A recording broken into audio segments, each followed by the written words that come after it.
Bonjour à tous.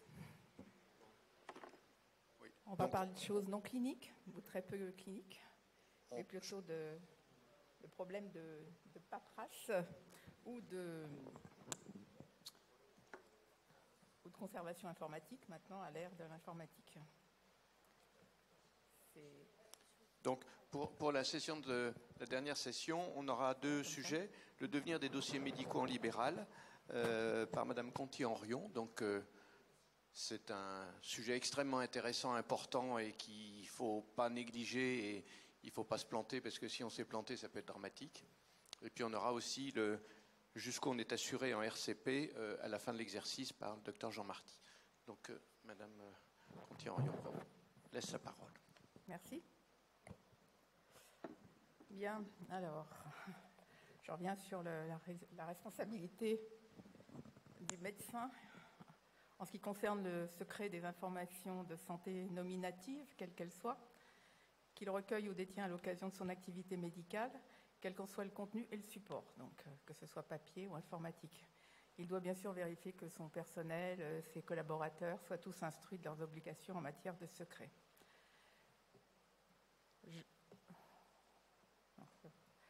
Je reviendrai quand même, puisque c'est la conservation des dossiers, mais que doit contenir un dossier médical. Donc ça, c'est très clair parce que c'est défini par les textes, l'article R 1012-2 du Code de la santé publique.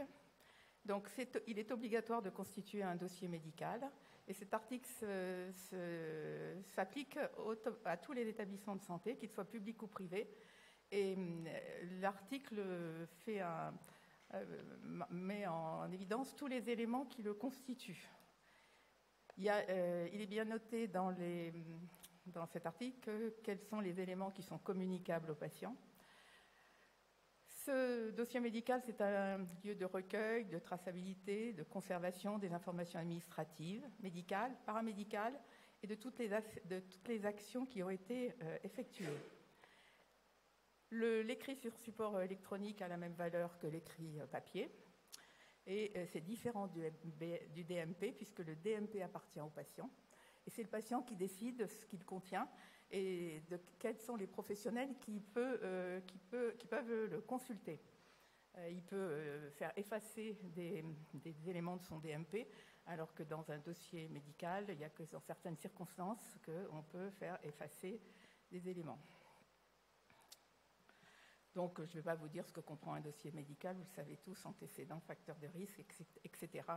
Et toutes les fiches d'observation qui sont nécessaires, résultats, compte rendu d'examen.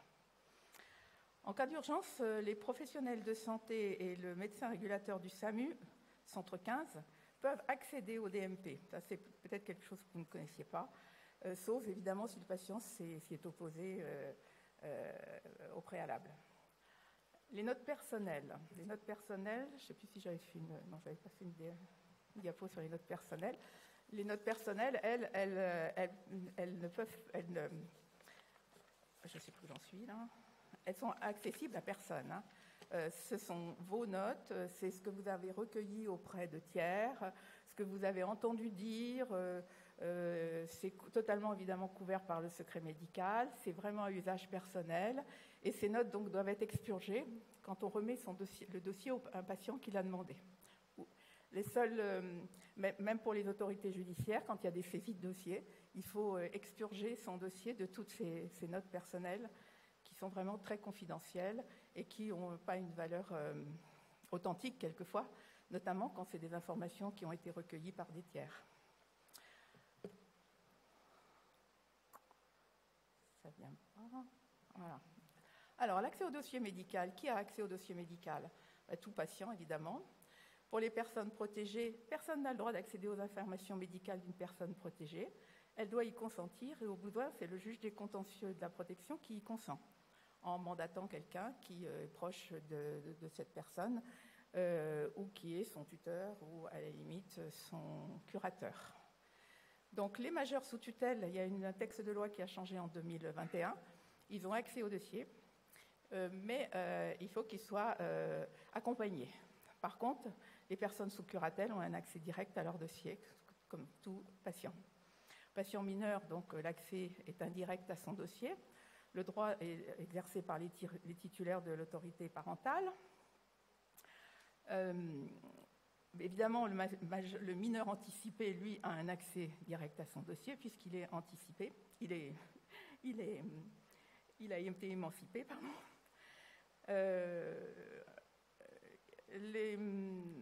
Donc, le mineur peut s'opposer à ce que certains éléments de ce dossier ne soient pas transmis, même à ses parents.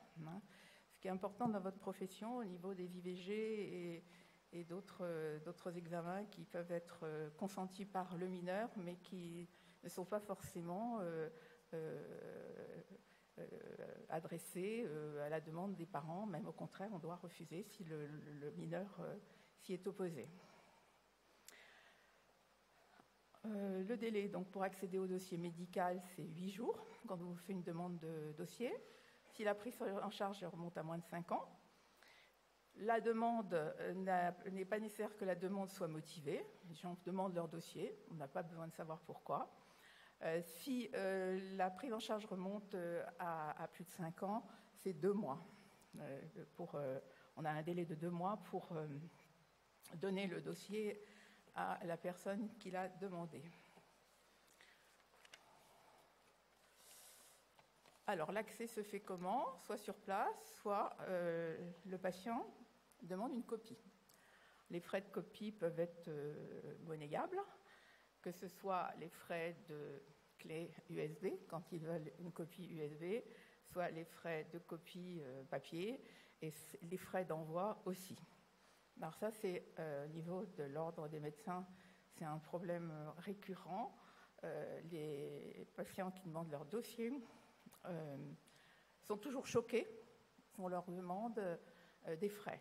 Alors, les frais, en général, sont raisonnables, parce que je crois que dans le monde hospitalier, c'est 10 centimes la copie. Et c'est vrai qu'il n'y a pas que le frais de copie, il y a aussi le temps passé par les secrétaires qui font les copies. Et donc, c'est vrai que, surtout en libéral, c'est beaucoup moins accepté qu'au niveau hospitalier. Alors, les médecins experts en procédure civile n'ont pas accès aux dossiers médicaux. Il faut que ce soit le patient qui donne les éléments de ce dossier.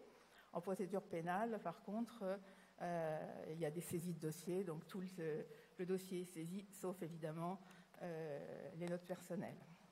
Le médecin DIM a une dérogation, évidemment, pour cet accès, puisqu'ils sont bien obligés de connaître les actes pour pouvoir les coter.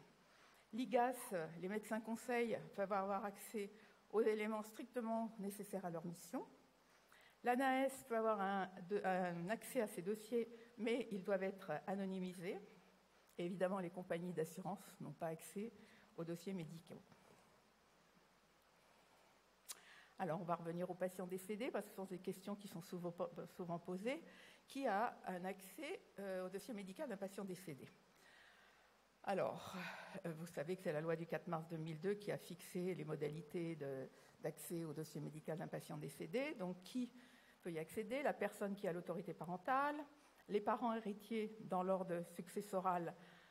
Il faut vraiment que tout l'ordre successoral soit passé, ce qui est un petit peu compliqué. Je ne vous ai pas noté quel est cet ordre successoral. Ça va jusqu'aux collatéraux, les frères et sœurs et les descendants des collatéraux. Et puis évidemment, le concubin et le partenaire pacsé, ces deux personnes ayant été rajoutées par rapport à la loi de 2002.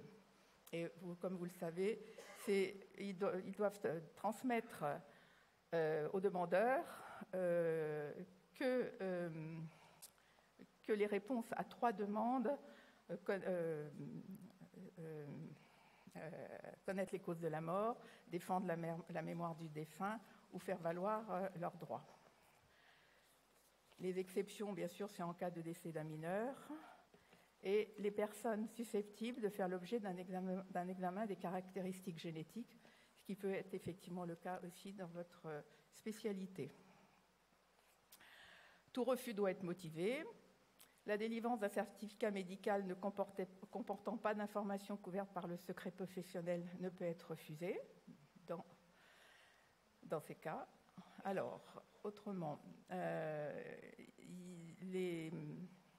en cas de décès du mineur, les titulaires d'une autorité parentale conservent leur droit d'accès à la totalité des informations médicales, pour lesquelles le mineur, à l'exception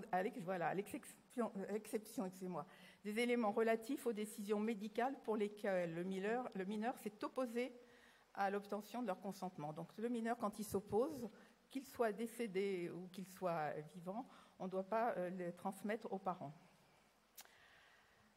Donc pour les caractéristiques génétiques, je vous en ai parlé. Alors, quand un médecin refuse de transmettre un dossier médical d'un patient décédé, notamment, les médecins libéraux ou les établissements de santé privés doivent demander aux patients de s'adresser d'abord au Conseil de l'Ordre, puis à la CNIL et ou au juge des référés civils du tribunal judiciaire du lieu de résidence du cabinet. Pour les médecins hospitaliers publics, on est donc en droit public, le patient doit saisir la CADA, et ça, c'est un recours obligatoire à un recours administratif, sachant que la CADA n'a qu'un avis consultatif. Donc, cette saisine doit se faire dans les 2 mois qui suivant le refus. Et si le refus persiste, le patient peut s'adresser au tribunal administratif pour abus de pouvoir. Alors, on va en arriver à la conservation, à l'archivage des dossiers médicaux. Pourquoi les conserver ? Pour assurer la continuité des soins, pour répondre à une demande de communication qui est faite par le patient ou ses ayants droit, en respectant les textes réglementaires, pour avoir des preuves en cas d'action en recherche de responsabilité. À savoir que la loi ne fixe un délai de conservation que pour les établissements de santé publics ou privés.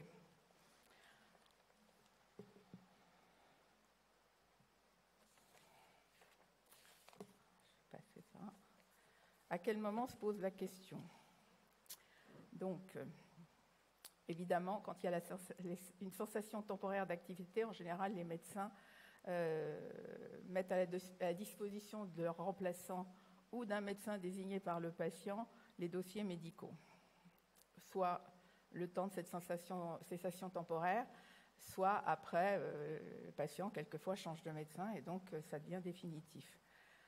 Quand il y a une cessation définitive d'activité, en ce qui concerne les médecins libéraux, le médecin doit prévenir sa patientèle plusieurs mois à l'avance quand il sait que son départ est déjà fixé. Bien sûr, si c'est une cessation qui est brutale, c'est pas possible. Mais quand c'est programmé, il se doit de mettre un encart dans la salle d'attente ou à le dire à ses patients, 6 mois avant, je vais prendre ma retraite, ou je vais changer d'activité, ou je vais déménager. Je vous donnerai, quand ce sera temps, votre dossier médical. S'il a un successeur, c'est le cas le moins courant maintenant, mais qui est le plus simple, où il remet en main propre les dossiers au patient ou au médecin qui est désigné par le patient autrement et garde une copie. Sinon, il conserve les dossiers. S'il est décédé, ce sont les ayants droit, malheureusement, qui ont la responsabilité des dossiers, ce qui pose beaucoup de problèmes, puisqu'il y a des familles qui ne veulent absolument pas s'intéresser à ça et qui surtout se demandent ce qu'ils vont en faire, où ils vont les stocker et comment les patients pourront faire pour leur demander et ce qu'ils devront surtout donner. Si la famille refuse de charger des dossiers ou si le médecin n'a pas d'héritier, il faut confier les dossiers à un hébergeur agréé. Alors ça pose effectivement problème parce que ça a un coût et il y a beaucoup de médecins qui ne veulent pas engager ces coûts, sachant que c'est pas donné, hein, c'est pas donné. Ça dépend des hébergeurs et en plus, il faut des hébergeurs agréés, hein, pas n'importe quel hébergeur. Alors, si le médecin devient indisponible ou fait l'objet d'une protection des majeurs, c'est son représentant qui gère la transmission des dossiers. Alors, le médecin hospitalier qui a une activité libérale, les mêmes règles s'appliquent. Pour son activité libérale, évidemment. Les médecins salariés hospitaliers, ils doivent aussi prévenir les patients, s'ils peuvent, quand ces patients sont suivis régulièrement.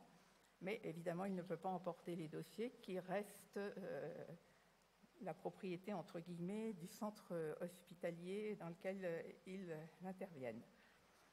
Bien, souvent, le médecin du travail, le Conseil de l'ordre reste un intermédiaire obligé parce que, en tant que conseillère ordinale, j'ai énormément de courriers de personnes qui ne savent pas où se trouve leur dossier, à qui ils doivent demander, de médecins qui disent « mais qu'est-ce que j'en fais? Moi, je n'ai pas de place, je déménage, je repars au bout de la France, qu'est-ce que je vais faire de ces dossiers ?» Mais, ils demandent souvent au Conseil que nous, on ait la garde de ces dossiers. Or, la plupart des locaux quand des conseils de l'ordre ne sont pas suffisamment grands pour accueillir les dossiers des médecins.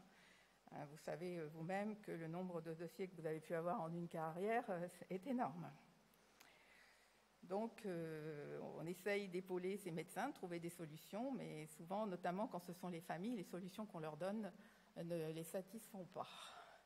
Alors, les médecins du travail, de PMI, médecins scolaires, etc., c'est l'administration qui gère ces dossiers. Ils doivent les archiver aussi, notamment en médecine du travail. Vous savez qu'ils doivent être archivés, notamment certains dossiers doivent être archivés largement au-delà des délais conventionnels.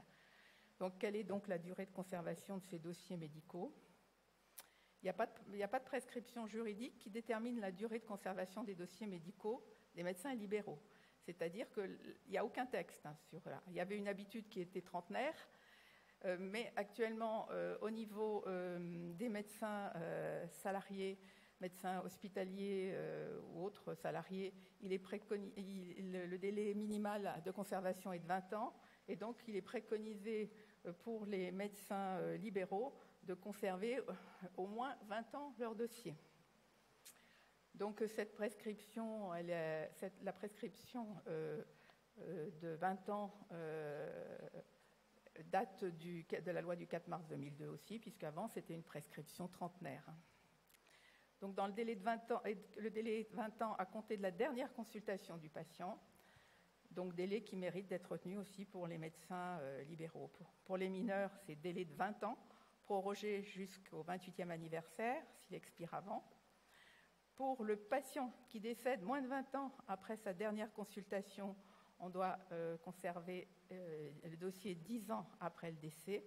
Et donc, il y a des cas particuliers pour les pathologies rares ou les transfusions sanguines qui est de 30 ans.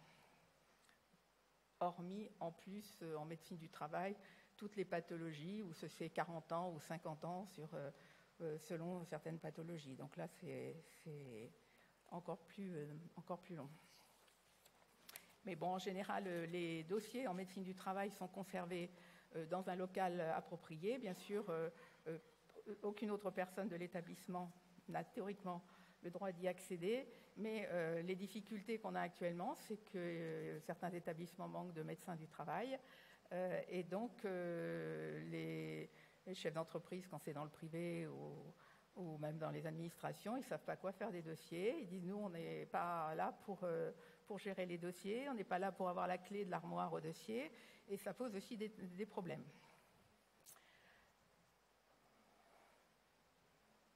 Alors, en cas d'action en responsabilité du médecin, les délais sont suspendus. Donc, on n'est plus dans les 20 ans. Ça s'arrête au moment où il y a cette action en responsabilité tant que l'affaire n'est pas traitée. Les délais de conservation obligatoires sont donc suspendus, que ce soit un recours gracieux ou en contentieux. Alors, le double des feuilles de soins, ça c'est quelque chose que quelquefois les médecins ne savent pas. Le double des feuilles de soins, quand on prescrit, doit être conservé pendant 3 mois. Ça, c'est quelque chose qui est complètement oublié. Je ne sais pas si c'est ce que vous faites, mais pas toujours fait. Un patient peut exiger la destruction de son dossier médical de son vivant. Il faut l'informer des conséquences, établir un procès verbal et garder une trace du dossier sous forme de résumé. Mais un patient peut donc le faire. Par ailleurs, c'est quelque chose aussi qui n'est pas très connu, les dossiers médicaux deviennent librement communicables à toute personne, y compris à celle qui ne justifie pas la qualité d'ayant droit, à l'expiration d'un délai de 25 ans à compter du décès d'une personne ou de 120 ans à compter de la date de naissance. Ça, ce sont les textes. Si la date de décès n'est pas connue. Ça, c'est le Code du patrimoine qui intervient là-dedans, parce que quelquefois, les archives souhaitent récupérer des dossiers, parce que ça peut avoir un intérêt historique, etc., etc. Donc, les délais sont plus longs. Alors, pour les autres modes de conservation, donc, dans les établissements de santé, souvent, c'est dans l'établissement, mais souvent, ils sont externalisés, effectivement, donc donnés à des sociétés qui sont agréées, etc., etc. Et donc, comme je vous disais, pour les médecins du travail, la durée de conservation est la même, sauf pour les pathologies à risque, où ça peut aller jusqu'à 50 ans. Il n'y a pas de règle générale en médecine du travail de durée de conservation des dossiers médicaux. Il n'y a pas de règle, mais il y a ces règles qui s'appliquent surtout aux délais concernant les pathologies graves. Alors, ça, je suis allée un peu en arrière. Si. Alors, l'archivage, donc les dossiers papier, donc il y a une diapo qui a dû sauter là. Ouais. Donc, les dossiers papier, c'est bien de prendre une société d'archivage, sauf si vous avez un grand grenier ou une cave qui n'est pas inondable. Malheureusement, il y a beaucoup de caves inondables, c'est curieux. Il est bon de communiquer au Conseil de l'ordre le contrat qui devra préciser les conditions et la durée de conservation, les modalités d'accès aux dossiers archivés. En ce qui concerne le dossier informatique, il faut vous poser la question de la valeur probante du document numérique, qui doit être garantie par l'intégrité de ce document par tout moyen. Donc ça doit être une copie fidèle, visuellement comme l'original, horodatée, signée. La copie elle-même doit être horodatée et la copie durable, donc pour prendre les formats informatiques standardisés comme PDF, XML, et privilégier le disque optique numérique non réinscriptible plutôt que les supports non gravés, genre CD, DVD, qui n'ont aucune garantie de pérennité. Le bout du délai légal de conservation, donc la décision d'élimination est prise par le directeur de l'établissement, quand il s'agit de dossiers hospitaliers, après avis du médecin responsable de l'information médicale. Dans les établissements publics de santé et les établissements de santé privés habilités à assurer le service public hospitalier, elle est en outre subordonnée au visa d'administration des archives. Comme je vous le disais, les archives ont aussi leur mot à dire, qui détermine ceux de ces dossiers dont elle entend assurer la conservation indéfinie pour des raisons d'intérêt scientifique, statistique et historique. Pour les médecins libéraux, les dossiers peuvent être détruits à la fin des délais que j'ai cités préalablement. 120 ans si on vit aux 120 ans. La question donc des dossiers, de la transmission des dossiers médicaux est épineuse. Elle se fait rarement, enfin pas rarement, mais le plus souvent sans respect des textes en ce qui concerne les médecins libéraux qui ont beaucoup de mal à transmettre à leur famille, même bien maintenant à des successeurs, puisqu'il y a de moins en moins de successeurs, ou alors il y a des successeurs qui ne veulent pas s'embarrasser de ces dossiers parce qu'ils ne veulent pas en faire le tri. On a des affaires comme ça de contentieux entre des médecins et leurs successeurs qui disent « Non, mais moi, tes dossiers qui sont dans ta cave, j'en veux pas », alors que c'est encore des dossiers qui sont dans les délais de conservation. Donc à cette période où les successions donc, sont difficiles à assurer, mais c'est pour au bénéfice du patient, pour assurer la continuité des soins. Et cette continuité des soins est essentiellement assurée par, évidemment, la consultation du dossier, de l'ancien dossier médical. Et quand il y a un successeur, il faut que le successeur continue à remplir le dossier médical qui lui est cédé par le médecin. Autrement, il est indispensable de signaler au Conseil de l'ordre le sort et le lieu de conservation des dossiers pour qu'elle puisse répondre aux demandes des patients et ou des familles. Et comme je vous disais, ce sont des questions qui sont pas quotidiennes, mais on en a 3 à 4 par semaine. Surtout, je vous dis, à cause du fait que beaucoup de médecins ne sont plus remplacés. Voilà, je vous remercie. Si vous avez des questions. Merci beaucoup. J'aurais une petite question. Est-ce qu'on peut envisager, sur des dossiers papier qu'on avait encore, depuis, on est passé à l'informatique heureusement, mais on en a un certain nombre des dossiers papier, est-ce qu'on peut envisager de garder les dossiers sur lesquels on a écrit, de garder les courriers des médecins, parce qu'ils ne sont pas archivés ailleurs, mais de jeter les examens sanguins, les frottis pour nous, qui ont 7, 8, 10 ans, de femmes qu'on n'a pas revues, parce qu'on va dire que les femmes, par définition, ont ces examens biologiques ou anatomopathologiques qui sont normaux et qu'on les jette et qu'on veut diminuer le volume de nos dossiers quand on en a 10 000. Je comprends bien, mais dans les textes, il est bien marqué qu'on doit garder tous les examens complémentaires. Bien, merci. Oui. Et donc, quand un médecin traitant dans ma banlieue, je ne suis pas remplacé, je dois donc assurer, comme médecin libéral, la sauvegarde de mes dossiers patients, comme vous nous l'avez expliqué. Ceci s'impose à moi et à mes frais. Oui. Il n'y a pas de financement assuré pour cela. C'est pas prévu. Oui, alors comment peut-on mettre une obligation sur des choses qui ne sont pas financées? Ah, ça, il faut le demander à nos politiques. Puisqu'on nous oblige, les textes obligent à garder les dossiers médicaux, mais effectivement, ils n'ont pas envisagé le financement des moyens de conservation. Voilà, et est-ce qu'on a... Payer l'archivage de ces dossiers, ça coûte cher. Oui, oui, c'est un coût. C'est le médecin qui... C'est un coût, ok. Et si donc il ne le fait pas, il s'expose à quelle sanction? Il s'expose à quelle sanction notamment pour les médecins hospitaliers, hein.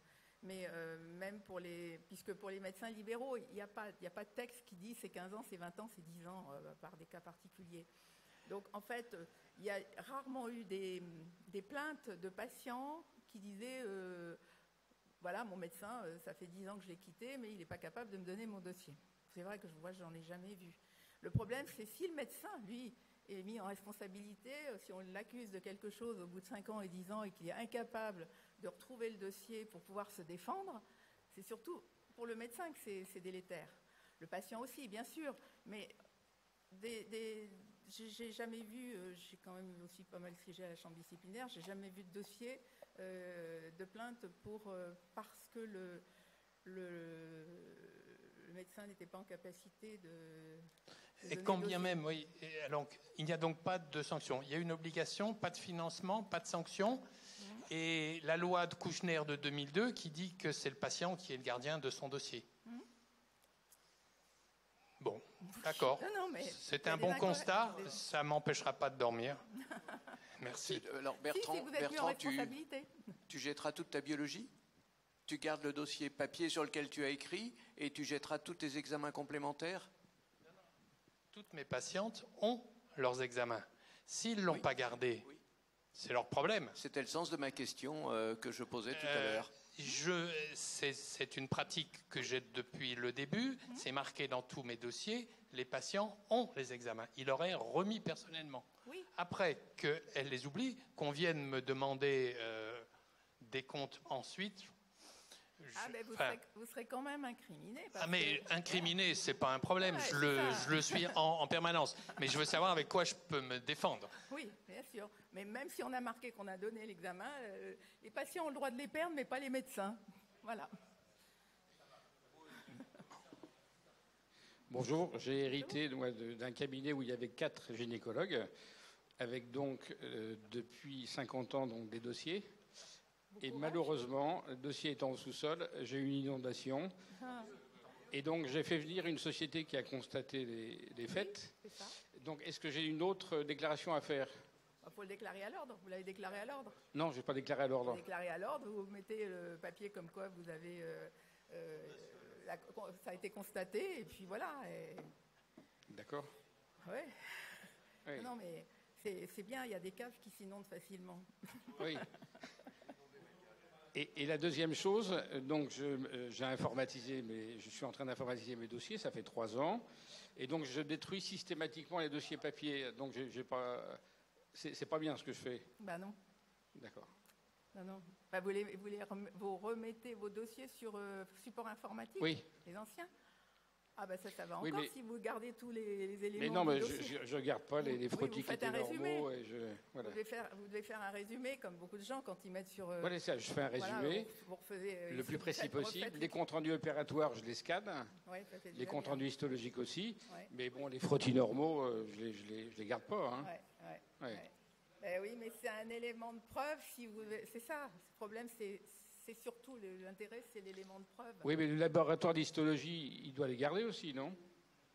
De cytologie, donc. Ils ne font pas de distinguo dans les textes sur les examens complémentaires qui doivent être gardés et ceux qui peuvent être jetés. Voilà, c'est un paquet cadeau.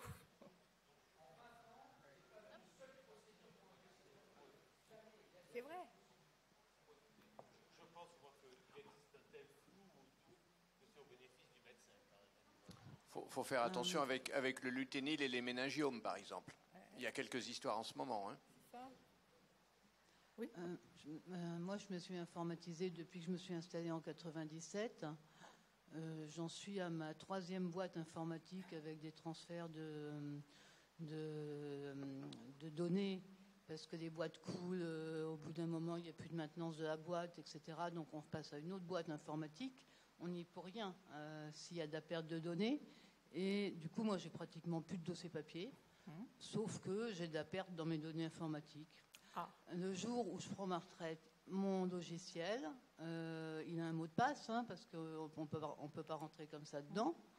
Moi, je veux bien trouver une société d'hébergement auquel je vais confier la dernière sauvegarde de mon dossier informatique.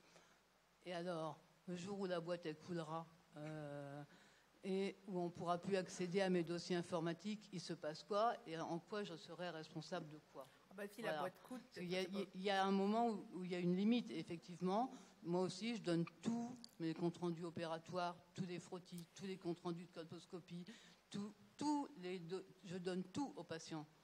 Donc, c'est leur responsabilité tout de même. Mais Voilà. il faut arriver à prouver qu'on a mis en œuvre tous les moyens pour que les choses se passent le mieux possible. Hein. C'est vrai qu'il y a des cas, c'est des boîtes informatiques qui effectivement coulent. Il y en a eu beaucoup et il y en aura encore. Malheureusement, là, c'est pas de votre faute si la boîte est cool. Alors, petite anecdote, donc, on a parlé tout à l'heure des inondations. Nous, on a connu le feu.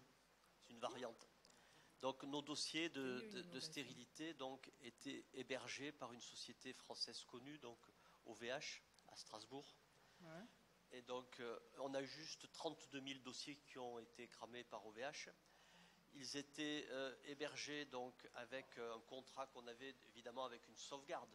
Parce qu'on nous a dit, moi j'étais le manœuvre dans ce système, c'est-à-dire que j'avais les anciennes disquettes, enfin les disquettes, les grosses disquettes là, et on m'a dit non, surtout ne faites plus ça, il faut que ça soit un hébergeur. Ah bon, vous pensez? Oui, c'est la sécurité, il faut que vous passiez sur un hébergeur. Vos histoires de disques durs, en plus du disque dur, les disquettes que vous changez toutes les semaines, enfin les disquettes des grosses boîtes, là je me souviens plus très bien, c'est nul, il faut passer sur un hébergeur. Alors on a été hébergé donc chez OVH, qui est coté en bourse, vous pouvez acheter des actions. Et donc, on avait juste donc 32 000 dossiers cotés sur OVH. Et là, on a appris, après l'incendie, alors qu'ils avaient plusieurs sites, que notre sauvegarde était dans la même machine, au même étage. Voilà. Non, mais j'en ai beaucoup rigolé sur le coup, mais ça a été quelque chose de terrible. Donc, je le raconte pour dire que l'informatique, c'est peut-être une solution, mais que dans un petit nombre de cas, cette solution, elle chauffe. Voilà. C'est pas la perfection, effectivement. Et dans la lignée des 2 questions précédentes, comment est-ce qu'on fait quand on a un logiciel médical en ligne avec un abonnement mensuel? Donc on garde rien chez soi, c'est juste une connexion. comment ça va se passer le Alors, jour où on cesse notre activité? Même si on a un repreneur, on n'est pas du tout assuré qu'il aura envie de fonctionner avec le logiciel médical que l'on a. Comment est-ce que ça se passe dans ces cas-là? Il n'y a pas de support de sauvegarde? On peut peut-être les récupérer. ouais. On peut peut-être Il y les a moyen de récupérer, il y a demander moyen de à récupérer. récupérer une sauvegarde entière de Ouais, ses c'est ça. dossiers. Je pense que oui. Ça doit être possible, hein, parce que sinon... Mais sauvegarde sur un support matériel? Oui, sur Sur un disque deux dur. supports, s'il y en a un qui Enfin, brûle. Oui. D'accord. Mais ça veut dire quoi? Que quand moi je meurs, ça va être à ma fille d'aller rentrer dans le logiciel Oui, et pour peut-être qu'on aller- n'aura plus les machines pour lire les disquettes. Ça, c'est vrai. C'est vrai. Donc c'est encore pire que le papier. Oui. Oui, oui. Bien. Mais non, parce qu'on nous a expliqué qu'il n'y a pas tout sur le DMP. Pas du tout, du tout. Et puis les gens peuvent refuser. Ils font ce qu'ils veulent de leur DMP, hein, les gens. Ouais. Ouais. Ouais. Ça, c'est clair que... Il appartient au patient, hein, il en fait une ce qu'il veut. une question. Il le donne à qui il veut, il en fait ce qu'il Non, veut. non. Très bien. Ben, écoutez, merci beaucoup pour ce sujet qui, je vous avais dit, est très épineux pour la gynéco-obstétrique. Je crois que pour beaucoup, hein. La Pour médecine beaucoup, oui. générale aussi. Oui, mais enfin, nous, on va traîner un petit peu devant les juges. Un peu plus souvent. Un peu plus souvent, effectivement. Ok, ben, merci beaucoup. Alors, l'autre réjouissance, la RCP quand on s'en va.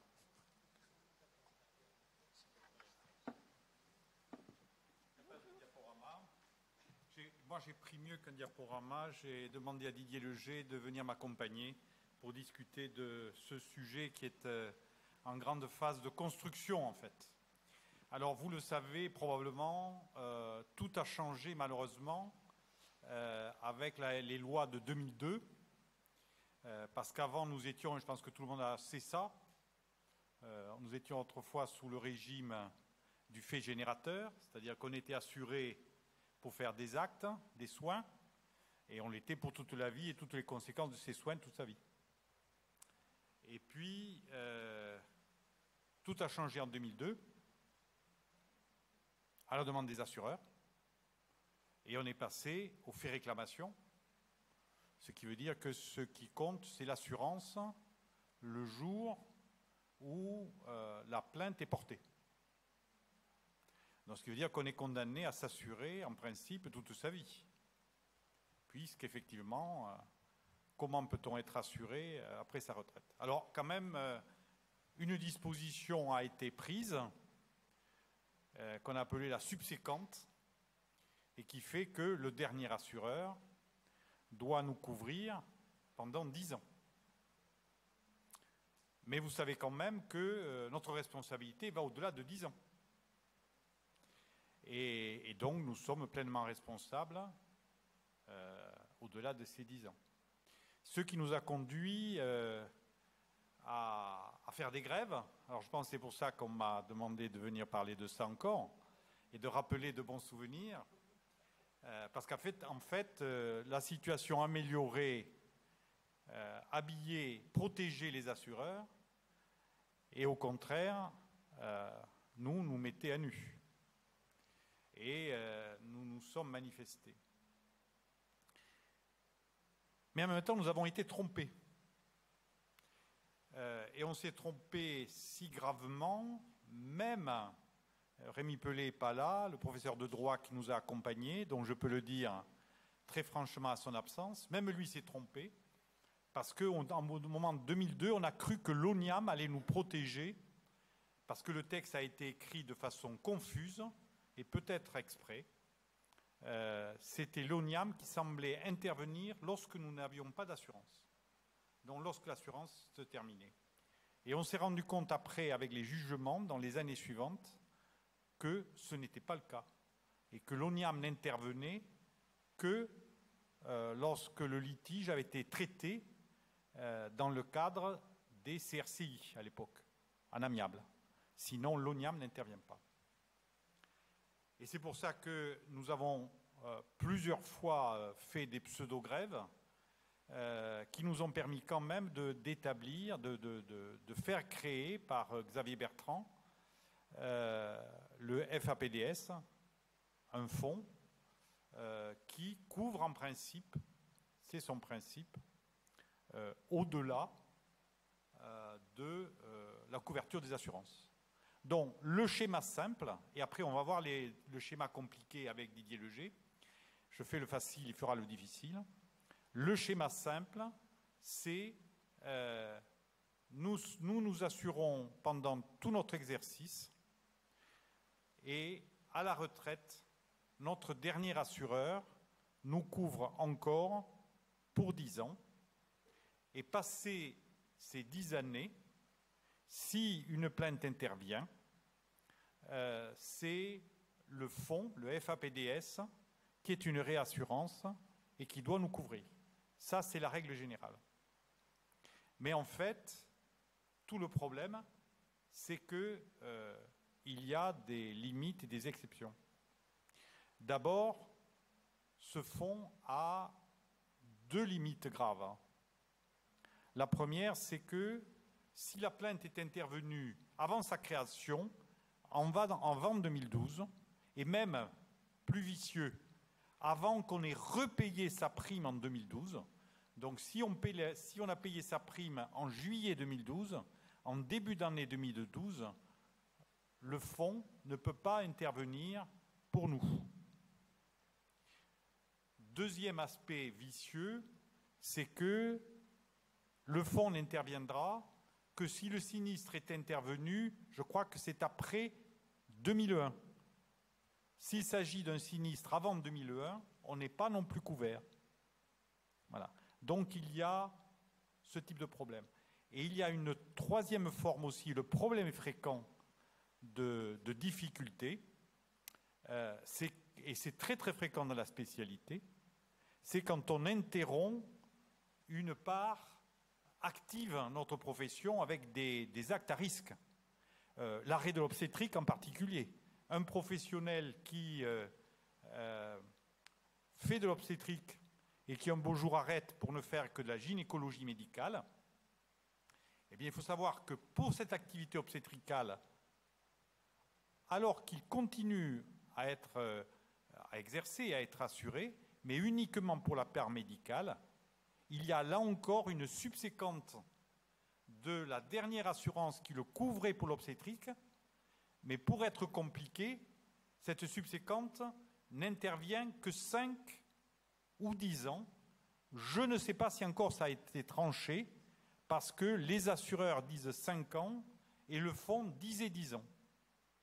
Voilà. Donc c'est un sujet qui est extrêmement compliqué. Alors, devant ces idées compliquées, quelles sont quelques idées simples que je voudrais donner avant de donner la parole à Didier? L'idée simple d'abord, c'est que quand on part à la retraite, il faut garder très précieusement sa dernière police d'assurance.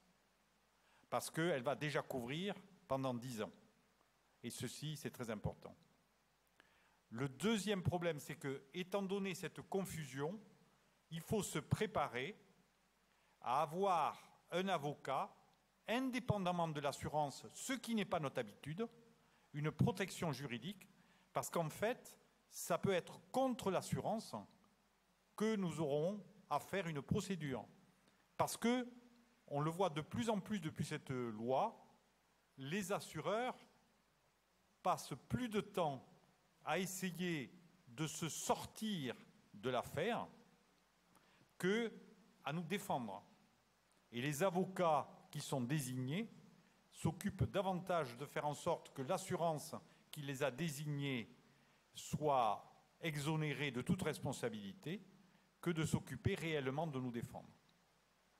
Et enfin, un dernier problème que je voudrais dire, c'est que le fonds est une réassurance et ne connaît pas le métier d'assureur.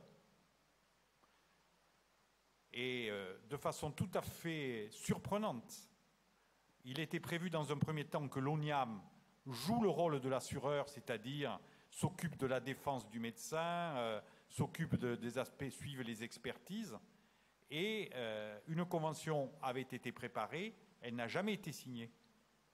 Ce qui veut dire qu'on se retrouve avec un fonds de réassurance qui n'est pas un assureur, qui en principe nous protège, et dont le comportement jusqu'à maintenant, c'est de dire non à chacune des sollicitations de professionnels jusqu'à ce que le juge impose à ce fonds de réassurance de nous couvrir. Voilà en gros les idées que l'on peut garder. Le sujet reste difficile pour nous. Il faut donc absolument garder la mémoire de notre assurance et de nos assurances, puisque vous voyez qu'il y a des problèmes, y compris pour les années, je vous en ai parlé tout à l'heure, des années 2000. Donc il faut garder ça. Et ensuite, il faut se préparer à avoir un bon avocat, si on est sollicité à cette période, pour qu'effectivement, il mène bien les affaires assez tôt, pour qu'effectivement le fonds intervienne alors qu'il n'a qu'un désir, c'est se défausser. Voilà cet élément. Alors j'ai demandé à Didier Léger de continuer le travail qu'il fait auprès de nous régulièrement, parce que Didier Léger est un urologue de Grenoble, que vous connaissez peut-être, qui a le très grand intérêt de s'être occupé depuis longtemps des problèmes d'assurance, d'avoir même des capacités de courtier. Il a toujours très gentiment répondu à nos sollicitations avec tout l'avantage d'avoir une expérience, puisqu'étant donné qu'il est courtier, ce n'est pas une connaissance théorique. La connaissance théorique, nous l'avons régulièrement avec le professeur Pelé, mais toute l'expérience des affaires, c'est souvent Didier Léger qui nous a renseigné avec beaucoup de pertinence, beaucoup d'efficacité. Et donc, dans ce maquis compliqué, qu'est-ce que tu veux nous dire, Didier ? Merci, Jean. Pas grand-chose de plus à rajouter. Jean a tout dit. Ça fait des années, ça fait 20 ans. Moi, je fais de la RCP depuis 20 ans. J'ai dirigé un très gros cabinet d'assurance que beaucoup connaissent. Et aujourd'hui, j'en ai un deuxième que je dirige et que j'ai créé. On a beaucoup travaillé avec Jean sur les trous de garantie. Donc tu l'as très bien dit, il n'y a pas grand-chose d'autre à dire. On était en base fait générateur. Et puis en 2002, c'est pas les assureurs qui ont nécessairement demandé qu'on passe en base réclamation le 30 décembre, c'est la loi Abou. C'est qu'il y a un certain nombre d'assureurs du marché qui ont quitté le marché après la décision de l'arrêt Dreuil de 97 sur les problèmes d'information. Et vous savez que l'arrêt Dreuil, il a inversé la charge de l'information. C'est bien à nous de prouver qu'on a informé les malades de tous les risques, avec la particularité inacceptable de la gynéco-obstétrique. Comment annoncer à une femme qu'elle est enceinte, qu'elle peut faire une embolie amniotique, une circulaire du cordon, une dyssocie des épaules, alors même qu'elle est déjà enceinte et qu'elle n'a pas, par l'information que vous apportez, la capacité de faire marche arrière sur le rapport sexuel qui va lui amener le bonheur. Donc c'est compliqué en obstétrique, c'est plus simple en chirurgie gynécologique. Et c'est vrai que l'arrêt Dreuil en 97 a entraîné, par toute la jurisprudence qui est tombée, parce qu'une partie de la jurisprudence a considéré que le devoir d'information était même rétroactif, ce qui était complètement absurde. Et il y a eu en 97 un grand nombre de condamnations qui ont commencé sur un manquement au devoir d'information. Et sur cette perte de chance d'être informé, on a condamné les compagnies d'assurance des praticiens à indemniser 100% de la perte de chance et donc 100% de tous les préjudices du patient à indemniser. Un certain nombre d'assureurs ont quitté le marché, vous le savez, il y a une grande crise de l'assurance. Et donc, à ce moment-là, Bernard Kouchner, d'abord, on s'est rendu compte qu'il y avait des praticiens, chirurgiens, gynéco-obstétriciens, gynéco, qui n'étaient pas assurés. Et alors, en 2002, Bernard Kouchner a décidé que l'assurance devenait obligatoire. Mais j'ai encore eu cette année 2 collègues orthopédistes qui exercent depuis 20 ans, qui n'ont toujours pas d'assurance RCP. Et je vous rappelle que si on n'est pas assuré en RCP, c'est 1 an d'emprisonnement, 75 000 € d'amende, et c'est une sanction grave, pénale, d'être interdit d'exercer, de pouvoir reprendre. Et donc, 97-2000, les assureurs quittent le marché. 2002, l'assurance devient obligatoire. Et les assureurs ont quitté le marché, on n'arrive pas à en retrouver. Et surtout, à l'époque, il y avait des assureurs qui étaient... quand aujourd'hui, on m'attaque parfois en disant « mais notre assureur, il est d'où ? Est-ce qu'il est français ? Est-ce qu'il est solvable ? » etc. Il faut rappeler qu'en 2002, on assurait avec des gens qui avaient des sièges sociaux aux Bahamas, en Amérique latine, et que ces assureurs-là, ils ne sont plus jamais revenus en France. Et donc, on avait une garantie générateur, et tu l'as dit, il y a un vrai trou de garantie. Si vous avez des procédures sur des enfants qui sont nés en 97, 98, en théorie, la loi Kouchner n'étant pas rétroactive au-delà des 5 ans, eh ben, on pourrait rester en assurance fait générateur. Il faut donc retrouver l'assureur de la naissance en 97. Et ces assureurs-là, certains sont partis, et vous ne pouvez pas prendre votre bateau et aller aux Bahamas pour retrouver le siège social de l'assureur de l'époque. Donc en 2002, et donc quand on voit qu'il n'y a pas d'assureur, M. Abou, sénateur, décide le 31 décembre de passer en fin d'année une loi qui dit dorénavant on ne sera plus assuré par l'assureur du fait générateur, donc de l'acte de soins, mais par l'assureur le jour où la réclamation arrive. On est en 2002 et on sait qu'on a dans les contrats une garantie dite subséquente après le départ à la retraite de 10 ans et une garantie de 5 ans en cas de modification d'activité. C'est un gynéco-obstétricien qui arrête l'obstétrique et qui fait la gynéco-chirurgicale. Il a une garantie subséquente par l'assureur de l'époque que de 5 ans. Et à ce moment-là, avec Jean, on se contacte assez vite et avec Philippe Cuc, qui a fait partie du groupe de travail, et on se rend compte qu'il y a des trous de garantie. Des trous de garantie très importantes. C'est-à-dire qu'une fois que je suis parti à la retraite au bout de 10 ans, et vous savez qu'en obstétrique, un enfant peut porter plainte jusqu'à 28 ans après sa naissance, et cette année, j'ai géré un dossier à 27 ans et 10 mois pour un plexus brachial. À ce moment-là, le gynéco-obstétricien, il est parti ou il est décédé, et on va se retourner contre ses ayants droit. Et Jean a suivi un certain nombre de confrères en gynéco-obstétrique en difficulté, ils les ont beaucoup aidés, et à ce moment-là, il n'y a plus d'assurance. Et donc, on s'est très vite rendu compte qu'il fallait trouver une solution. On a bossé avec Gilles Joannet, on a eu un grand nombre de réunions avec Gilles Joannet. Notre volonté à nous, syndicale, c'était de dire l'ONIAM prendra en charge. Et puis il y a eu une volonté politique qui a dit c'est pas l'ONIAM, et on a créé le fonds de solidarité de la RCP, où vous cotisez tous, en tant que gynéco-obstétricien, 25 € par an. Et là, quand le fonds a été créé le 31 décembre 2011, pour être en activité au 1er janvier 2012, on se rend compte qu'il y a des assureurs du marché qui n'ont pas prélevé les cotisations du fonds durant l'année 2012 ou en fin d'année 2012. Et donc, il y a des collègues qui n'ont jamais cotisé au fonds et pourtant, ils sont partis en retraite depuis plus de 10 ans. Cela, il y a un vrai trou et ce sera la solidarité syndicale et professionnelle avec des avocats compétents qui pourront probablement essayer de trouver une solution. Donc, et puis, on va créer le fonds. Donc, il reste, aujourd'hui, il faut être sûr d'avoir cotisé. Et si je veux insister aujourd'hui, et je remercie Jean de me donner la parole, c'est que je constate que des opérateurs du marché couvrent les remplaçants. Ne le faites pas trop. Si vous avez une garde le samedi et que votre contrat couvre, vous appelez votre assureur, vous dites, vous pourriez prendre mon remplaçant s'il vous plaît, tracez-le, informez-le et tracez-le. Parce que ce n'est pas pour vous que c'est gênant, ce sera tracé. Il faut quand même savoir que pour un certain nombre d'opérateurs du marché, quand vous couvrez votre remplaçant, pour le réassureur au-dessus, je ne parle pas des compagnies françaises mais d'autres, pour le réassureur, que ce soit Dupont, votre remplaçant, s'il prend la prime de Durand, pour l'assureur de Durand, que ce soit Dupont qui a un sinistre, il s'en fout, c'est le même contrat. Donc on a des collègues qui se sont fait résilier parce que leur remplaçant avait eu des sinistres. Ça, c'est la première chose. La deuxième chose, c'est que comme on est en base réclamation, si votre remplaçant, il remplace en janvier Dupont, assuré par tel assureur, puis en mars, il remplace Durand, un autre assureur, puis en février, il remplace un troisième assureur, et que notre jeune collègue, il va ensuite être PH, il n'aura donc pas d'assureur en son nom, parce que si ensuite il va en libéral, même s'il a remplacé il y a 3 ans et que la procédure arrive après, comme il sera en libéral, c'est la réclamation qui va arriver sur son contrat d'assurance, il sera couvert. Mais s'il est devenu PH, en fait, il n'a plus d'assurance. Et le dernier assureur libéral, c'est lequel ? C'est celui qui a couvert au dernier remplaçant, celui qui a couvert au remplaçant d'avant ou celui qui a couvert au contrat, le fait générateur du contrat d'avant. Et ça, c'est pas tranché. Donc, si vous avez des jeunes qui vous remplacent, dans l'idéal, c'est qu'ils prennent leur propre contrat nominatif. Et c'est d'ailleurs ce que dit le Conseil de l'ordre dans les contrats de remplacement. Faites-le. Attention aux sirènes. Par contre, si vous êtes coincé exceptionnellement, vous informez votre assureur que vous avez un remplaçant et vous tracez le remplacement en donnant aux jeunes l'attestation comme quoi il est couvert.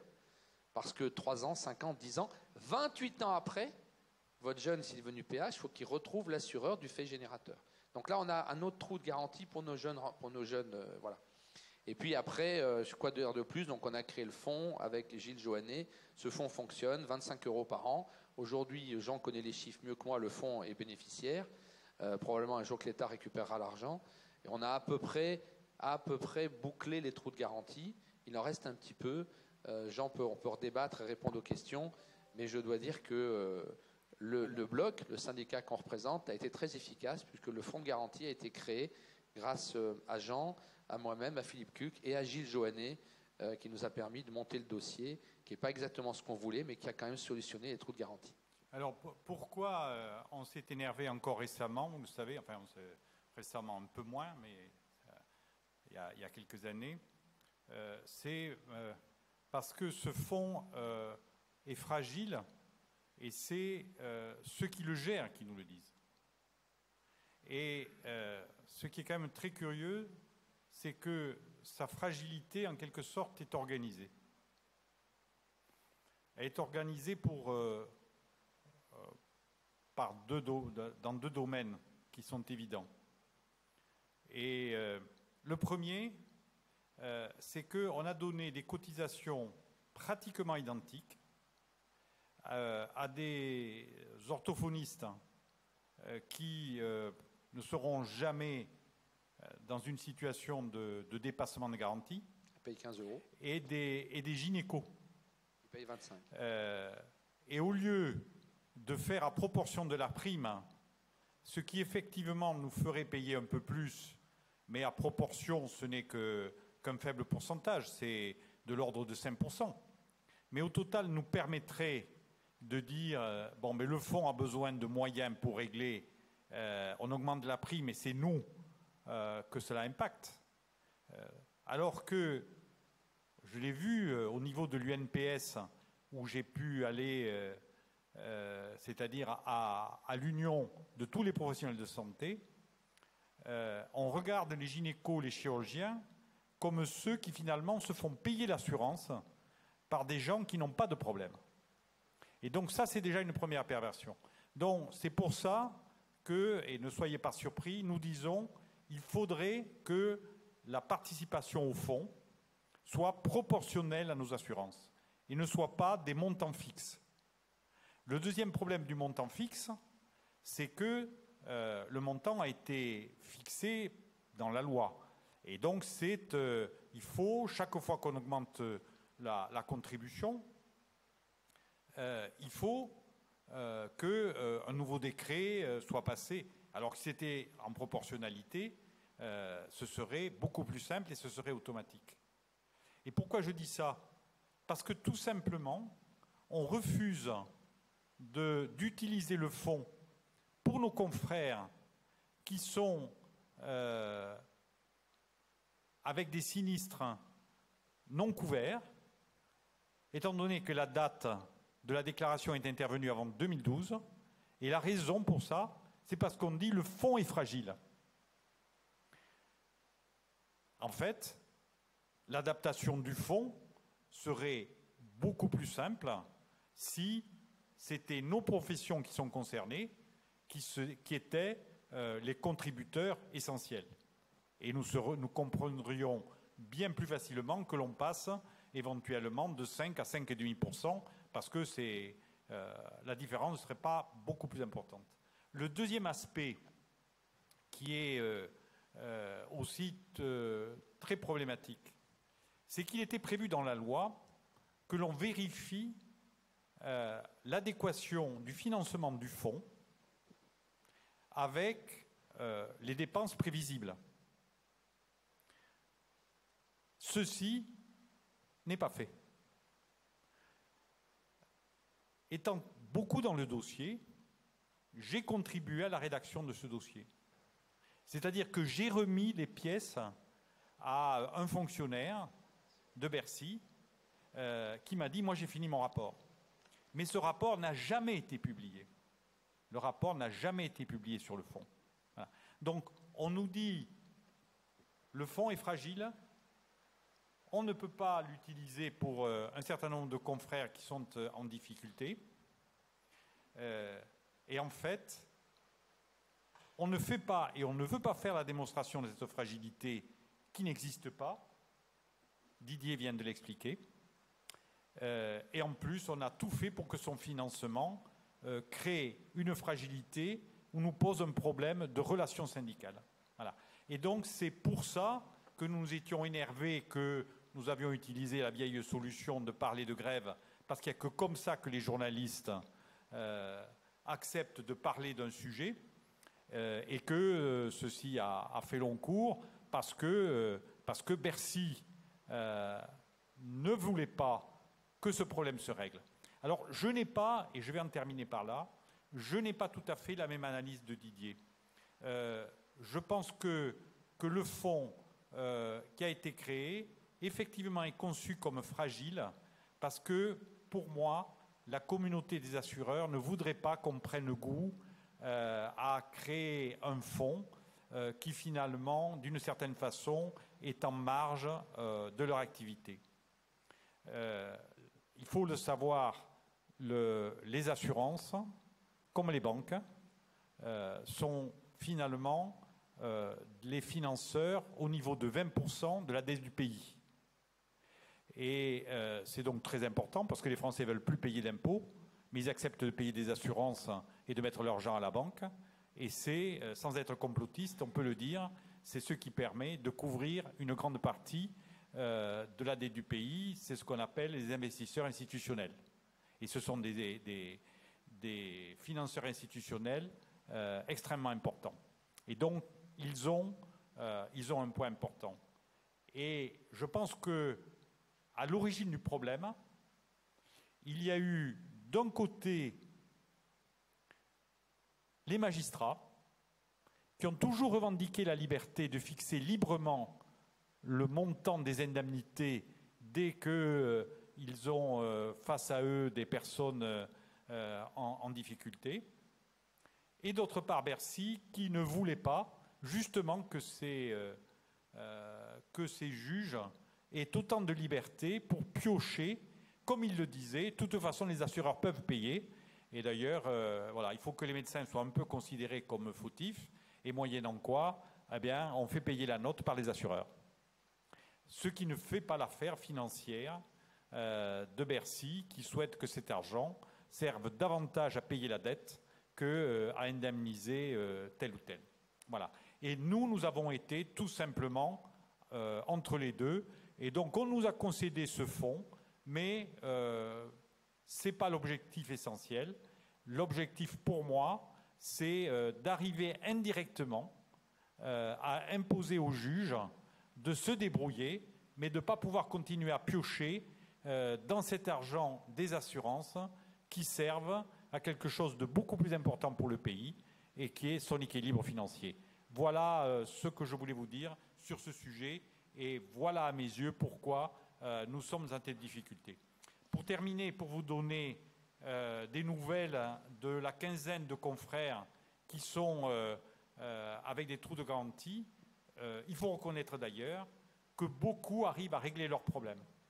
Parce que, et grâce aux juges, et souvent d'ailleurs au détriment des assureurs, notamment parce que certains assureurs, et notamment branchés, avaient souscrit des contrats après, dans un premier temps, à 6 millions, ou même d'autres assureurs avaient souscrit des contrats illimités. Et puis, lorsque la loi de 2002 avait permis de plafonner à 3 millions, ils avaient fait des avenants à 3 millions. Et les juges, très souvent, annulent ces avenants et reviennent aux assurances initiales, de telle sorte que ces confrères, et il y en a plusieurs qui nous ont tenus au courant, beaucoup se retrouvent ainsi couverts avec une assurance suffisante pour payer les indemnités telles qu'elles ont été fixées par le juge. Je ferai deux remarques avant de vous donner la parole. La première, c'est que le fonds, il intervient aussi quand le plafond de 8 millions d'euros sur une affaire ou 15 millions par an était passé. Et c'était aussi notre volonté. Les 3 millions au départ, puis les 8 millions, ce n'est pas nous qui les avons fixés. Et à l'époque, il y avait une course aux assurances et chacun essayait de mettre son plafond le plus haut possible. La loi a permis de plafonner et que ça ne bouge plus. Et le fonds, il intervient là. La deuxième chose, et après, je pense que vous avez posé des questions, ce qui est aussi important, c'est que certains d'entre vous partent en retraite et disent « j'annule mon contrat d'assurance ». Ne partez pas en retraite sans être assuré comme retraité. D'abord, ça permet de garder le fil et le contact avec votre assureur. Ensuite, c'est important. Et deux, si vous restez médecin, cotisé à l'ordre, et que vous n'êtes plus assuré, si vous faites une ordonnance pour un petit-fils et que la femme, votre belle-fille, en fait, elle est en train de divorcer et que le petit-fils fait un choc anaphylactique au nifluril, vous serez poursuivi, il n'y aura pas d'assurance pour vous aider. Si vous êtes dans un train, dans un congrès, vous rendez service, vous faites accoucher une femme dans les toilettes du Congrès ici parce qu'elle est arrivée à 9 mois à terme dépassé, vous n'avez plus d'assurance et vous êtes en train de rendre service sur la voie publique. Et ensuite, quand on a le même assureur qu'on a eu toute sa vie et qu'on est assuré chez lui en tant que retraité, c'est tellement simple de relancer la machine. Troisième, dernière remarque, on a une difficulté avec le fonds, et Jean l'a abordé tout à l'heure, c'est que le fonds ne sait pas ce que c'est, ce que nous avons monté, un assistant conseil, un avocat, une défense.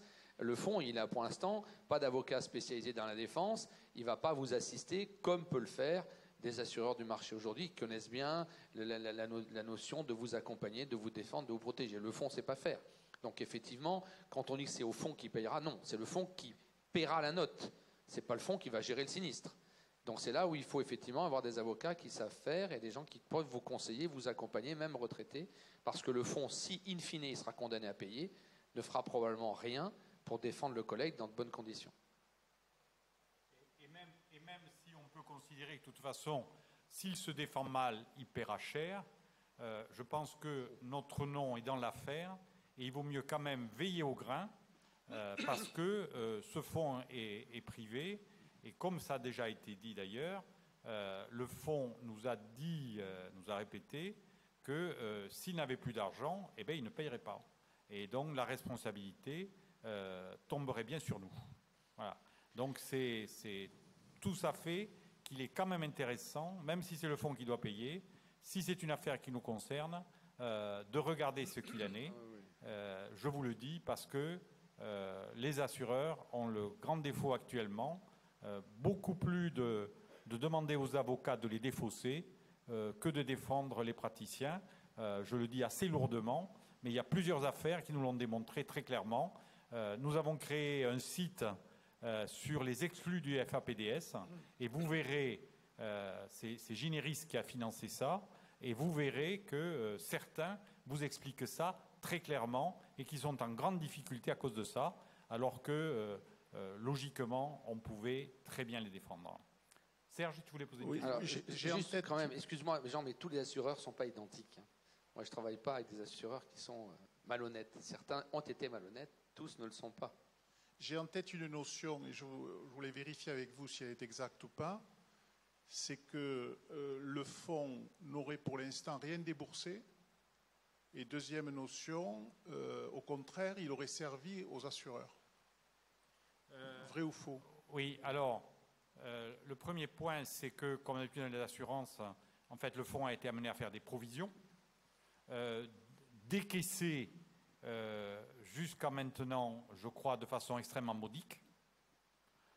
Il a surtout décaissé des fonds pour payer sa gestion, à un niveau d'ailleurs qui n'est pas négligeable. En gros, le fonds récolte entre 7 et 8 millions par an, et il décaisse 100 000 euros par an pour l'organisme qui le couvre, pour garder l'argent voilà, dans ce cadre-là. Donc il y a une répression financière qui est faite sur le fonds de façon, pour nous, assez surprenante.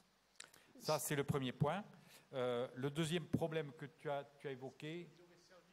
Non, à ma connaissance. Oui, alors le deuxième aspect aussi qui nous a fait hurler, c'est qu'on nous disait que le fonds était trop fragile. Ceci dit, on a mis sur le fonds, et sans ressources supplémentaires, la couverture des défauts d'assurance. Voilà. C'est-à-dire que si un assureur fait faillite, c'est le fonds qui finance, dans le domaine médical, c'est le fonds qui va financer, qui va couvrir à la place de l'assureur qui fait défaut.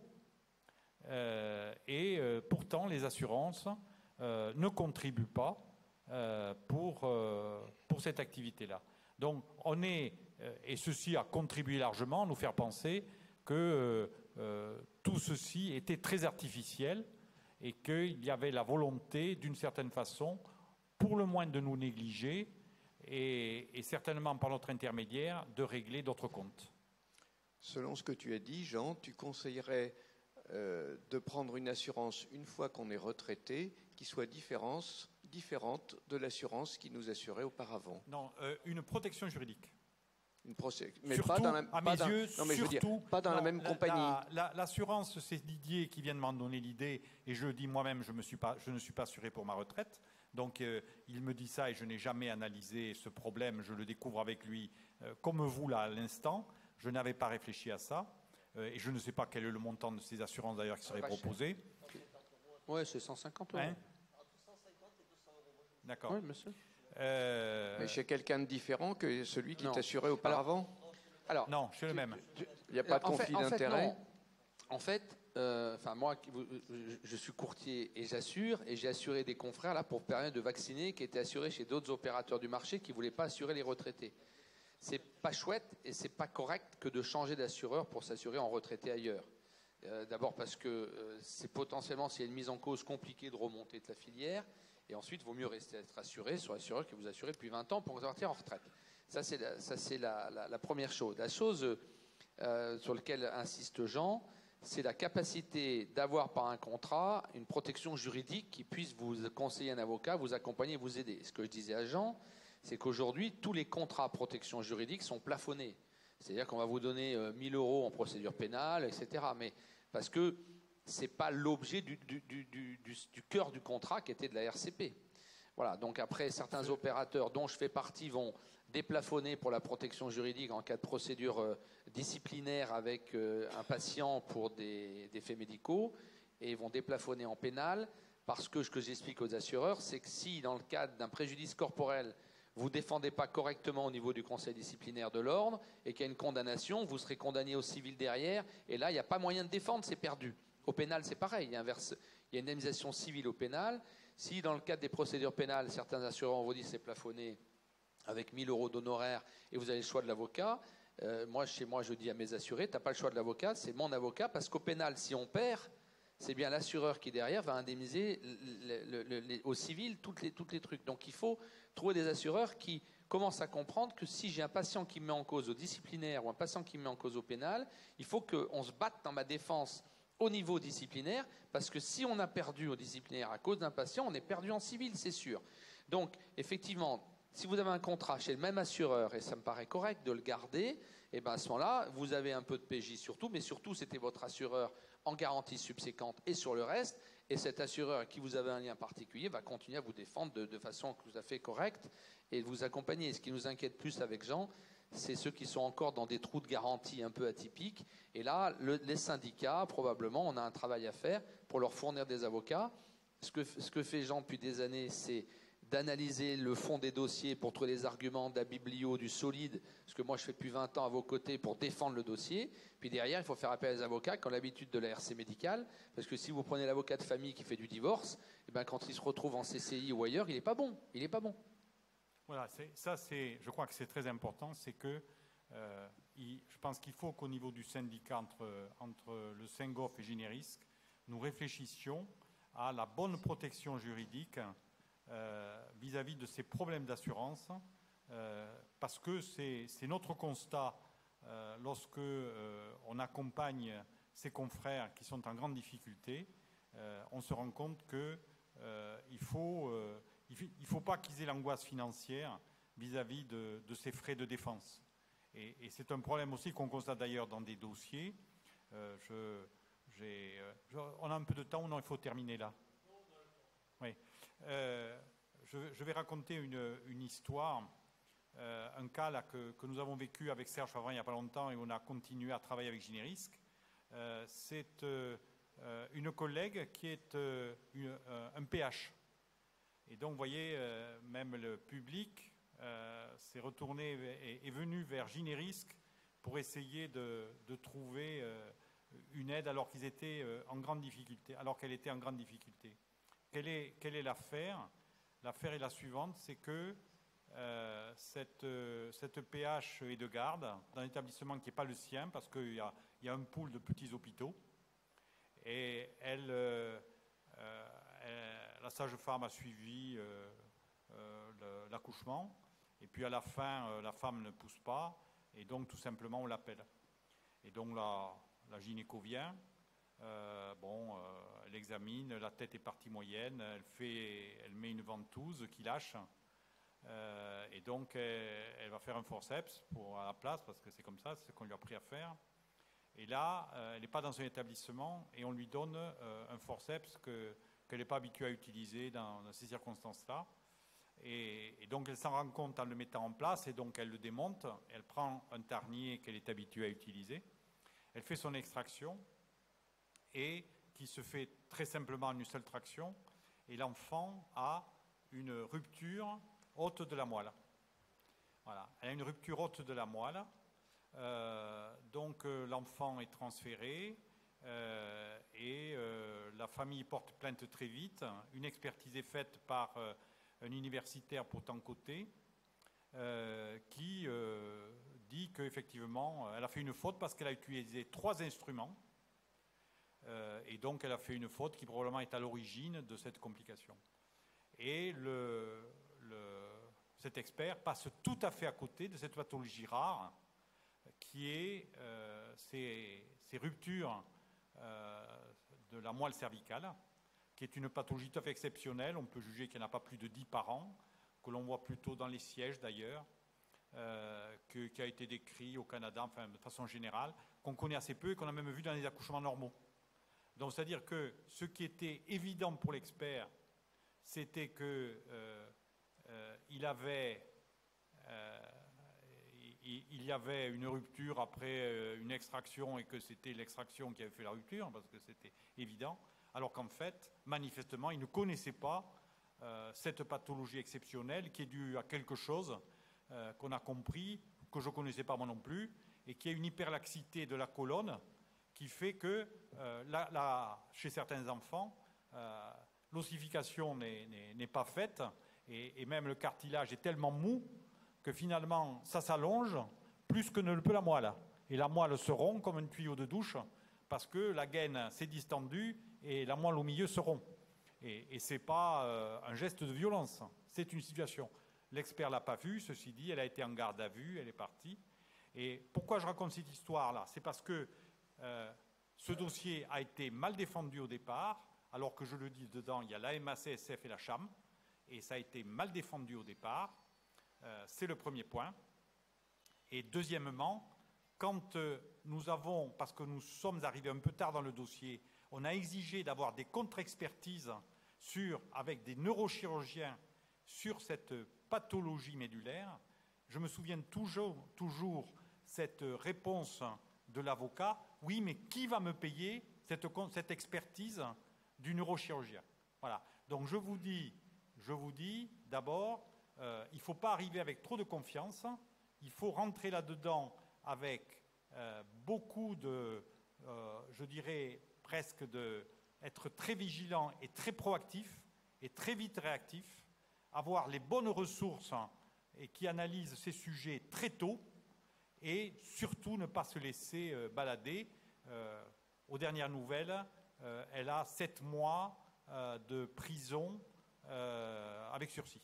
Voilà. Alors que, finalement, c'était une pathologie qui a été mal connue, qui est exceptionnelle, et où les experts sont passés à travers, et où les défenseurs, il y a 2 assurances, il y a la MASF, il y a la CHAM, on ne sait pas que fait qu'un, que fait l'autre, dans ce cadre-là. Et ensuite, l'avocat s'occupait davantage de savoir, bon, on allait défendre, mais est-ce qu'au moins, si on commandait cette expertise, on allait pouvoir la payer? Voilà. Il faut avoir cet état d'esprit quand on va vers là, et c'est pour ça que j'insiste sur le fait qu'il faut être bien paré et bien être sûr de mettre en place un système de défense qui impose à chacun des professionnels qui sont là-dedans de faire le boulot avec sérieux. Oui. Oui. Je voudrais savoir s'il y a un moyen de me débrouiller pour que mes enfants ne puissent pas être condamnés à payer plusieurs millions d'euros pour un forceps que j'aurais fait 27 ans, il y a 27 ans, et alors que maintenant, après cela, je serais décédé, quoi. Bah c'est réglé. Si tu as pris ta retraite après la création du fonds, tu as cotisé au fonds, et après la garantie subséquente, c'est le fonds qui prend. Il faut juste que je leur mette la dernière copie de ma police d'assurance, quoi, pour qu'ils sachent, parce qu'eux, ils sont Ah oui, rien, oui. quoi. Alors, oui, ce que tu dis est important, et Jean l'a dit tout à l'heure. C'est-à-dire, quand on prend sa retraite ou si on décède, il faut que les ayants droit ils puissent trouver la trace de l'assureur que nous avions lorsqu'on était à l'activité. Oui, oui et oui. Et de même que ça fait partie des rares papiers qu'on doit garder. Vous avez les appels de fonds de la compagnie d'assurance ou du courtier chez qui vous êtes, et dessus, il doit voir apparaître la cotisation au fond. Et si vous êtes décédé depuis 2 ans ou 3 ans, et qu'il y a une procédure qui arrive 15 ans après, eh ben, il faut que vos enfants puissent dire, voilà, ces cotisations à l'époque. C'est vrai, intuitivement, je ne vois pas pourquoi mes enfants devraient être condamnés pour une faute que j'aurais commise, moi, mais bon... Non, alors pas le en fait, talion, quoi. si tes enfants ne sont pas joignables, s'ils ont disparu, tout ça va s'arrêter tout seul. Mais en fait, on va retrouver la trace de ton assureur parce qu'aujourd'hui, nous déclarons tous à nos employeurs, enfin à nos cliniques, on exerce, pas nos employeurs, pardon, cliniques, on leur donne la double de nos copies de nos contrats d'assurance. Et ça a été fait un peu pour ça. Donc même si t'es parti, si l'accouchement a eu lieu dans telle clinique où tu as fait un forceps il y a 22 ans et que la clinique est toujours là où elle a été rachetée, on retrouvera dans ces archives tes attestations d'assurance et on trouvera la compagnie. Mais d'où l'important d'être assuré sur des gens qui sont des assureurs solides. Aujourd'hui, c'est le cas en France, depuis 2002. Mais avant 2002, on a eu des courtiers qui venaient, qui faisaient des assurances et qui disparaissaient. On a eu les Lloyds qui sont venus assurer en France et qui sont repartis. On a eu des gens qui ont parfois fait un peu n'importe quoi. Depuis 2002 à peu près, aujourd'hui, il y a des gros opérateurs du marché. Ça ne bouge pas beaucoup. On a quand même des opérateurs anglais, américains ou autres qui viennent faire du one-shot, qui viennent 3-4 ans et qui repartent. Mais quand ils repartent du territoire français, ils ont l'obligation d'avoir ce qu'on appelle du run-off, c'est-à-dire une société qui récupérera tous leurs dossiers pendant des années. C'est Bercy qui contrôle ça. Oui, dans le sujet qui nous intéresse, donc la protection des médecins après leur retraite, bon, on n'a pas beaucoup de compagnies d'assurance qui nous assurent en tant que gynécologue et obstétricien. Je voulais savoir s'il y avait des différences dans les compagnies concernant les prestations qu'ils nous offraient après la retraite. Est-ce qu'il y en a qui nous couvrent plus? Est-ce qu'il y en a qui nous couvrent mieux? Ayant travaillé avec toutes les compagnies qui aujourd'hui assurent l'obstétrique, et en assurant de mon côté, aujourd'hui, aucune compagnie ne peut prétendre à autre chose que les obligations légales. Que vous soyez aujourd'hui les 2 grands opérateurs du marché, c'est Branché et c'est la CHAM, qui répondent aujourd'hui au même cahier des charges d'obligations légales. C'est-à-dire qu'il y a la garantie subséquente de 10 ans et ensuite la cotisation au fond. Ça a été parfois un peu difficile pour certains opérateurs à cotiser au fond en 2012, il y a eu des retards, mais aujourd'hui non. Où que vous soyez assuré, aujourd'hui sur le marché c'est pareil, sur l'assurance retraite. Après je vous invite, pour ceux qui sont chez Branché ou ceux qui sont à la CHAM ou ceux qui sont chez nous, etc., je vous invite à prendre une assurance en tant que médecin retraité. Ça coûte 150 €, ça vous protège et ça vous couvre, et ça fait une continuité qui me paraît être une bonne sécurité. On réfléchira avec Jean si on peut vous trouver une solution pour que les contrats PJ ou un contrat spécifique du syndicat puisse être adhéré avec un assureur PJ, ou en tout cas déplafonner ça. Aujourd'hui, je pense que le risque est quand même très faible. Mais voilà, non, aujourd'hui, non. Mais prenez une assurance à la retraite. Et à demander à vos jeunes remplaçants de s'assurer. On leur fait, je leur fais, d'autres font, des opérateurs, on fait des contrats de 30 jours de remplacement par an, mais que vos remplaçants, ils ont leur contrat nominatif. S'il vous plaît, ne les couvrez pas systématiquement. Ça a été pour l'un des opérateurs dont tu viens de parler, qui est François Branché, et François Branché a dit on couvre, on couvre, on couvre. Non. Du coup, la CHAM couvre aussi. S'il vous plaît, obligez vos remplaçants à s'assurer, c'est pour eux que c'est important. D'accord? Parce que si après ils sont PH et qu'ils ont des mises en cause, il faudra qu'ils retrouvent. Et je suis certain que les opérateurs, certains en tout cas, diront « Ah ben non, le dernier assureur, c'est pas moi. » Oui, mais tu étais assureur du numéro 2, du numéro 4, du numéro 5 des gynécos. Quand la procédure va arriver, comme on n'est pas en fait générateur, il va y avoir une discussion judiciaire. Je ne sais pas comment on s'en sortira. Est-ce que ce sera le dernier assureur? Peut-être. Je ne suis pas sûr. Est-ce que ce sera l'assureur du fait générateur? Peut-être. J'en suis pas sûr. Une chose est sûre, c'est que le jeune qui est devenu PH, il sera dans une difficulté noire. S'il a pris son contrat d'assurance nominatif, si ensuite il devient PH, eh ben, il ira vers son assureur quand il fait des remplacements, qui va s'occuper de tout. Donc, il faut bousculer. La CHAM le fait. Il est contrat 30 jours, 60 jours, 90 jours. Et ça permet à un jeune de pouvoir se payer une assurance à son nom, pas très cher, et de pouvoir, il remplace 30 jours, puis 60 jours, il peut monter son contrat. Mais il faut vraiment faire ça pour protéger les collègues.